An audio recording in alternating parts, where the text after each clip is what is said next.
మందుబాబులు ఏకంగా ప్రభుత్వ కార్యాలయాలనే bar and రెస్టారెంట్లుగా మార్చేసిన ఘటన కొడంగల్ నియోజకవర్గంలో చోటు చేసుకుంది.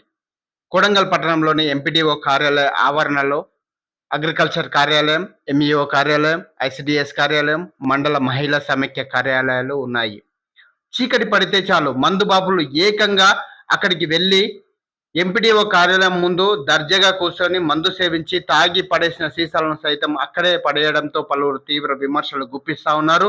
అదేవిధంగా అసాంఘిక కార్యకలాపాలు జరుగుతున్నట్లు కూడా బహిరంగంగా పట్టణవాసులు ఆరోపణలు చేస్తా ఉన్నారు.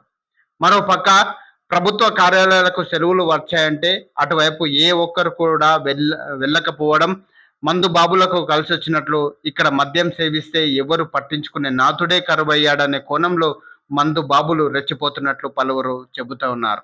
ఇక్కడ విధులు నిర్వహించే అధికారులు కూడా తెలిసి తెలియనట్లు కూడా నటిస్తున్నట్లు పలువురు అధికారుల తీరుపై బహిరంగ విమర్శలు కూడా చేస్తా ఉన్నారు.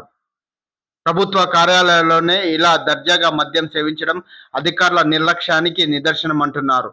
పోలీసులు ప్రభుత్వ కార్యాలయంలోనే రాత్రి సమయంలో గస్తీ పెంచాలని పలువురు కోరుతా ఉన్నారు. చూస్తూనే ఉండండి శ్రీ బలాభీమను ఛానల్.